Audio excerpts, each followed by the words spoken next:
আলহামদুলিল্লাহ, বাংলাদেশ সরকার বাংলাদেশ সেনাবাহিনীতে আরো 4টা কোম্পানি যোগ করলেন, যেখানে উনি মদিনার সনদের আদলে বাংলাদেশ রাষ্ট্র পরিচালনা করবেন। উনি যে আশা ব্যক্ত করেছিলেন, সেই আশার এক ধাপকে এগিয়ে নিলেন। বাংলাদেশ সেনাবাহিনীতে উনি ইসলামের 4 খলিফার নাম যুক্ত করলেন। আপনারা জানেন, আগে বাংলাদেশ সেনাবাহিনীতে 5টি কোম্পানি ছিল। সেই কোম্পানির পরে সম্প্রতি আরো 4টা কোম্পানি জনাব তারেক রহমান সেনাবাহিনীতে যুক্ত করেছেন। যে 4টে কোম্পানির নাম দিয়েছেন ইসলামের 4 খলিফার নামে: Abu Bakr company, Omar company, Osman company এবং আলী কোম্পানি। অর্থাৎ এ থেকে প্রমাণিত হয় যে তারেক রহমান সরকার মদিনা সনদের আদলে বাংলাদেশকে যে পরিচালনা করতে চেয়েছিলেন, সেটি বাস্তবায়নের জন্য এক ধাপ এগিয়ে গেলেন। আশা করা যায় উনি ওনার প্রতিশ্রুতি রক্ষা করবেন এবং মদিনা সনদের আদলে বাংলাদেশটি পরিচালনা করবেন।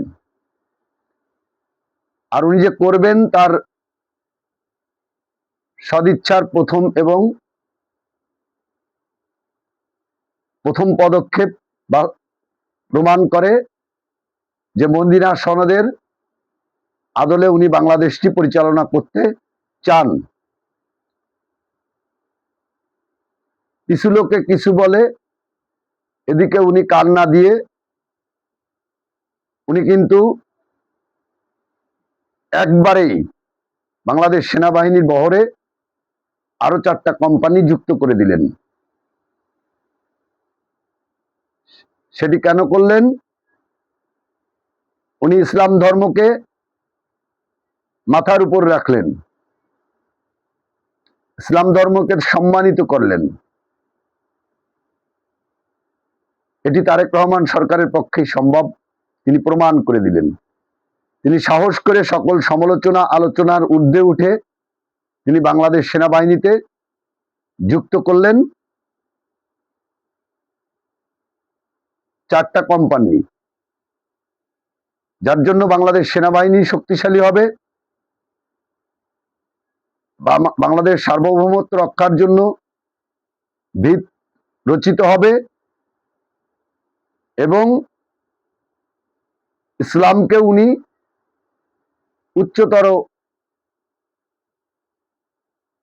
দিকে পৌঁছে দিলেন।